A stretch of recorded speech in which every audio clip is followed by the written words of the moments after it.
Good morning, all of you, my dear student. Today we will study in Hindi grammar. Okay? तो आज हम लोग क्या पढ़ेंगे? हिंदी ग्रामर पढ़ेंगे. बोले तो हिंदी ग्रामर में हम लोग आज क्या पढ़ेंगे? समास. तो सबसे पहले जानना है हम लोग को समास क्या है.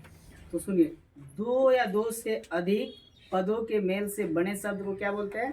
समास कहते हैं. दो या दो से अधिक पदों के मेल से बने शब्द को क्या बोलते हैं? समास कहते हैं. तो समास देखिए, जैसे यहाँ मान लीजिए राज पुरुष, राजा और पुरुष, तो दो शब्द मिला, एक शब्द राजा और एक शब्द पुरुष. ये दोनों शब्द को मिला दिए तो क्या बन गया सर? राजपुरुष. यानी राजा, राजपुरुष किसको बोलते हैं? राजपुरुष दो शब्दों के मेल से बना. हम बोले ना, दो या दो से अधिक पदों के मेल से या शब्दों के मेल से बने शब्द को क्या बोलते हैं? समास कहते हैं. जैसे यहाँ राजा और पुरुष मिलके क्या बन गया? राजपुरुष. उसी तरह राजमहल, राजा और महल यानी राजा का महल. राजमहल का विग्रह कैसे करेंगे? राजा का महल विग्रह कीजिएगा. राजमहल दोनों को मिला देंगे तो शब्द कैसे बनता है? अक्षरों से मिलके. किससे बन के? अक्षरों से मिलके. अब याद दीजिए, समास के कितने भेद होते हैं?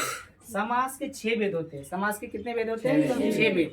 एक होता है तत्पुरुष समास, दूसरा होता है कर्मधारय समास, तीसरा होता है बोल सकते हैं बहुब्रीहि समास, द्वंद्व समास, द्विगु समास, अव्ययी भाव समास. समास के कितने भेद होते हैं? 6. कर्मधारय समास, ठीक है, तत्पुरुष समास, कर्मधारय समास, बहुब्रीहि समास, द्वंद्व समास, द्विगु समास और अव्ययी भाव समास. क्लियर? तो अब हमको जानना है तत्पुरुष समास किसे कहते हैं? तत्पुरुष समास. तो याद रखिएगा, समास को अलग करने पर, किसको? समास को अलग करने पर बीच में कारक चिन्ह का लोप हो.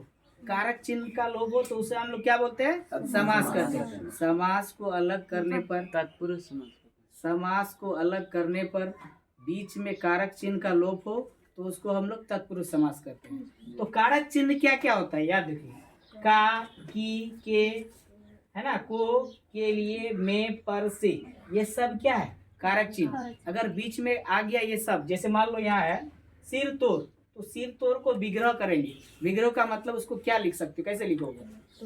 है ना, तो सिर को तोड़ने वाला, इसको विग्रह करेंगे तो यही आएगा ना. सिर तोड़ का क्या अर्थ हो जाएगा? सिर को तोड़ने वाला. तो अब यहाँ बताइए कि तत्पुरुष समास में इसमें कौन सा मतलब कारक है? कौन सा समास? ये कैसे पता चला कि ये तत्पुरुष समास है? तो कारक चिन्ह को देखिए, को से पता चला ना. कारक चिन्ह इसमें क्या होगा? तत्पुरुष समास का सिर तोड़ में कारक चिन्ह क्या होगा? को. यही होगा ना. कारक चिन्ह ये है ना, को. कारक चिन्ह यहाँ लिखा है ये सब, तो कारक चिन्ह को हो जाएगा, सिर को तोड़ने वाला. यानी इससे पता चल जाएगा कि ये तत्पुरुष समास का ये है. अब उसके बाद इसी तरह रसोई घर. रसोई घर जानते हो ना? रसोई के लिए जो घर होता है उसको क्या बोलते हैं? रसोई घर, जिसमें खाना वाना पकाते हैं, कि नहीं? तो रसोई घर में कैसे पता चलेगा कि ये तत्पुरुष समास है? के लिए कारक चिन्ह को देख के पता करेंगे. कारक चिन्ह याद रखिएगा, का, की, के लिए, में, पर, से, ये सब क्या है? कारक चिन्ह है. अगर बीच में कारक चिन्ह आ गया तो समझो ये क्या हो गया? तत्पुरुष समास आ गया. सिंपल पहचानने का ट्रिक. बीच में कारक चिन्ह आया तो तत्पुरुष समास. आपको बोल देगा देशभक्ति. देशभक्ति में कौन सा समास है? कौन समास है? तत्पुरुष समास का है. कैसे पता चला? विग्रह करेंगे. आपको विग्रह वहां करके नहीं देगा, डायरेक्ट बोलेगा देशभक्ति कौन सा समास है, तो क्या बोलिएगा? तो पहले उसको विग्रह करेंगे. यानी देशभक्ति का अर्थ क्या हुआ? देश के लिए भक्ति. उसको विग्रह करेंगे ना. विग्रह मतलब तोड़ेंगे. देश के लिए भक्ति, यानी के लिए आया, तो के लिए आया, तो इससे पता चल गया कि मेरा कौन समास है? ये तत्पुरुष समास है. क्लियर? Any problem?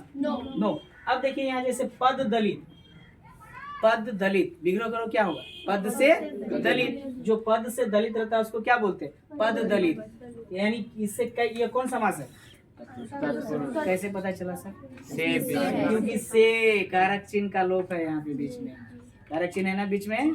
कारक चिन्ह याद रखिएगा, इंपॉर्टेंट है इसके लिए. उसके बाद पुरुषोत्तम. पुरुषों में उत्तम. जो पुरुषों में उत्तम हो कौन है? राम जी, है ना. पुरुषों में उत्तम. पुरुष उत्तम उसको बोलते हैं, विग्रह करेंगे। बोलेगा पुरुष उत्तम का विग्रह कीजिए तो क्या बोलिएगा? पुरुषों में उत्तम, पुरुषों में उत्तम।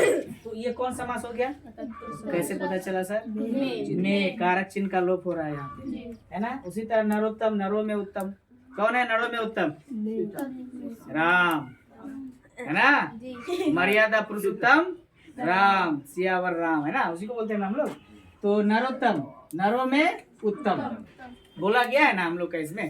चलिए उतारिए तो इसको, कोई दिक्कत नहीं होना चाहिए यहाँ पे आप लोग को।